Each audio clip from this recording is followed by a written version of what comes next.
কুয়েটে হামলা কেন? প্রশাসন জবাব চাই, প্রশাসন জবাব চাই। কুয়েটে হামলা কেন? কুয়েটে হামলা কেন? প্রশাসন জবাব চাই। আমার ভাই আহত কেন? প্রশাসন জবাব চাই, প্রশাসন জবাব চাই। আমার ভাই হামলা কেন? আমার বোন আহত কেন? প্রশাসন জবাব চাই। কুয়েটে হামলা কেন? প্রশাসন জবাব চাই, প্রশাসন জবাব চাই। কুয়েটে হামলা কেন? কুয়েটে হামলা কেন? প্রশাসন জবাব চাই। 50 ঊর্ধ্ব শিক্ষার্থীরা 50-এর ঊর্ধ্ব শিক্ষার্থীরা তারা কুয়েটে এই হামলার শিকার হয়েছে। আমরা এই হামলার তীব্র নিন্দা এবং প্রতিবাদ জানাই। আমরা ধিক্কার জানাই যারা এই 16 বছরে ছাত্রলীগের এই নৃশংসতা, এই বর্বরতা, এই দানবীয় এই পশুত্বকে দেখেও যাদের শিক্ষা হয় নাই। আপনারা দেখেছেন এই ক্যাম্পাসগুলোতে অসংখ্যবার আমরাও ছাত্রলীগের নৃশংস হামলার শিকার হয়েছি। আমি নিজে অসংখ্যবার ছাত্রলীগের হামলার শিকার হয়েছি। আমাদেরকে তারা হকি স্টিক, রড, রামদা, চাপাতি দিয়ে বিভিন্ন সময় আক্রমণ করেছে। কি কারণে আক্রমণ করেছে? আমরা তাদের কার্যক্রমের বিরোধিতা করেছি। আমরা শিক্ষার্থীদের স্বার্থে কথা বলেছি, আমরা দেশের স্বার্থে কথা বলেছি।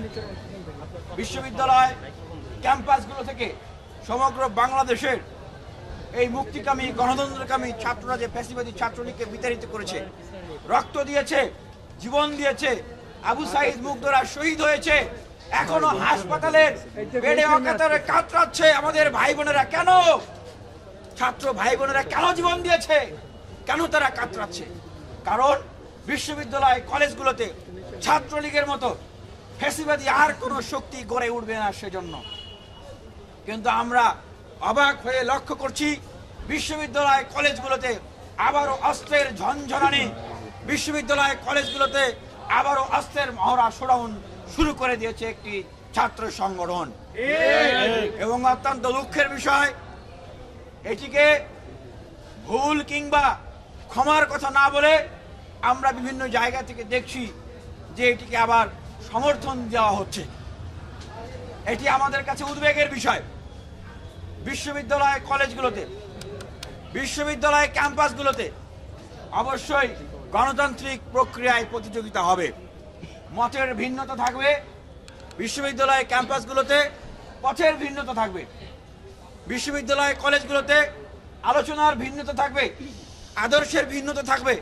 কিন্তু অবশ্যই যারা ৭১-এর মহান মুক্তিযুদ্ধকে বুকে ধারণ করে সাম্য, মানবিক মর্যাদা এবং সামাজিক ন্যায় বিচারের বাংলাদেশকে প্রতিষ্ঠা করার জন্য কাজ করছে, যারা এই ২৪-এর গণ অভ্যুত্থানে শহীদদের চেতনাকে ধারণ করে, যারা এই ২৪-এ গণ অভ্যুত্থানে আহতদের চেতনাকে ধারণ করে, তারা কোনোভাবে বিশ্ববিদ্যালয় ক্যাম্পাসে অস্ত্র হাতে তুলে নিতে পারে না।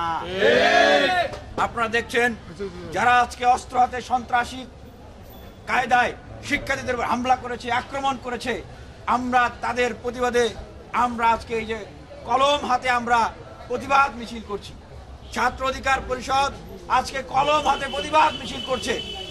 আমরা তাদেরকে বলতে চাই, ছাত্রদের হাতে কখনো অস্ত্র থাকতে পারে না।